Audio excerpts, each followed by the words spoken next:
I'm fighting just to survive, a nervous-looking man tells me in a slightly trembling voice. We're standing on a patch of wasteland in Rwanda's capital Kigali. It's surrounded by trees to hide us from prying eyes. Muhammad came to this country seeking asylum. He says he fled to Rwanda from Ethiopia, where he had been taking refuge until agents from his home country attempted to kidnap him. Muhammad says life in Kigali has been difficult, but he is so scared of reprisals for speaking to a journalist that he's asked me not to disclose his real name or the name of his home country, except that it is in Africa. For days we've been trying to get an asylum seeker living in Rwanda to speak to us on the record. Time and again people agree and then mysteriously become unavailable, often after being visited by a community leader. I've asked for asylum, Muhammad tells me. The authorities don't say no, but everything is tomorrow or come back next month. It's been almost 1 year that they haven't given it to me. I had been speaking to Muhammad as the High Court in London was considering the legality of the UK government's controversial plan to send some asylum seekers to Rwanda. Earlier on Monday,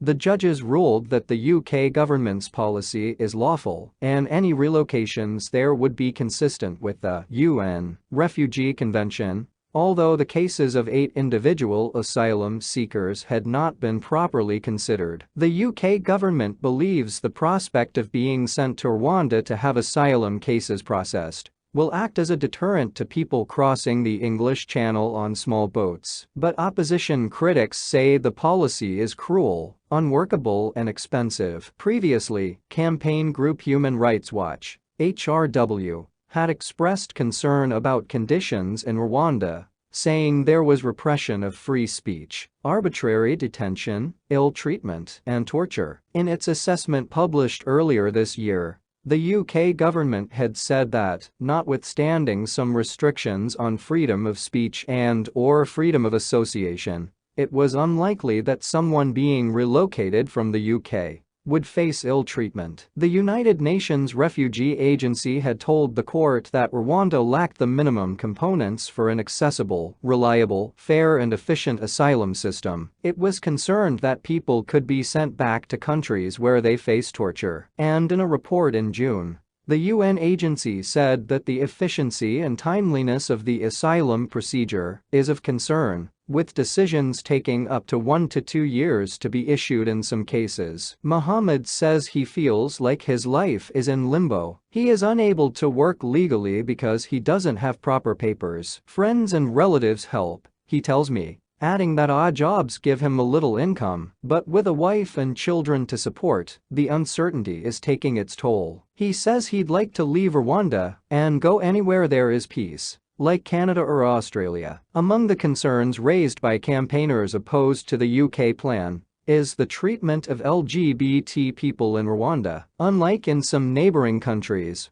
homosexual acts are not illegal in Rwanda, but in an open letter to the UK Home Office, HRW said that in practice, lesbian, gay, bisexual, and transgender people face stigma in Rwanda. In 2021, it documented how the authorities arbitrarily detained, harassed, insulted and beat 9 transgender or gay people at Kigali's Gikondo Transit Center, an unofficial detention facility, HRW said. Those interviewed said they had been targeted due to their sexual orientation or gender identity and treated worse than other detainees. Police officers or guards accused them of being homeless thieves or delinquents and held them in. A slight man with a powerful singing voice. He leads the choir on the Sunday that we visit the church. Afterwards he tells me that LGBT people often find it difficult to access services such as healthcare because of attitudes towards them. It can even affect people's chances of employment. If you hide your identity, they can give you a job, but if employers find out your identity, they'll tell you, go, we can't work with you. I think many people don't understand us in this country, he says. During our 6-day visit, we repeatedly asked for an interview with the government. Although a spokesperson agreed to do it, the promised interview never materialized. We did, however, get a statement in which a spokesperson said, "Discrimination in all its forms is outlawed by our constitution, and Rwanda is welcoming to everyone. It added that the UN's position was clearly contradictory,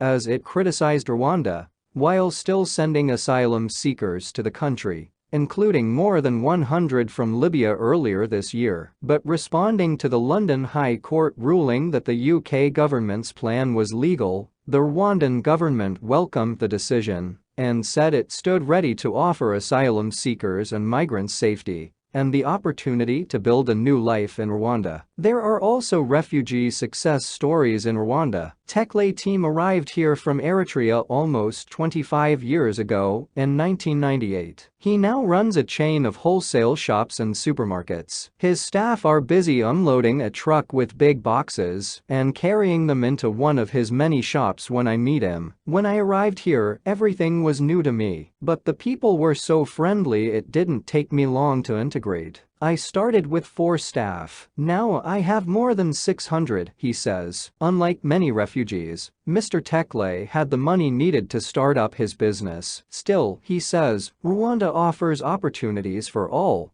as long as you play by the rules. Mr. Tekle says he knows Eritreans who came here with nothing as refugees, but they've started their own life and businesses. I ask him if he understands the fears of those opposed to the plan to send asylum seekers from the UK to Rwanda. I don't know what they're afraid of, but I don't see any need to be afraid here, he replies. The view as the sun sets over Kigali is spectacular. A bright red sun disappearing behind lush green hills. Both the traffic and city below are orderly and efficient, something countries around the world would envy. Those who opposed the UK government deal had said that beneath the surface lies a real sense of fear. That is why, as was widely expected, opponents to this plan are likely to appeal. It means the argument about whether Rwanda is safe for those seeking refuge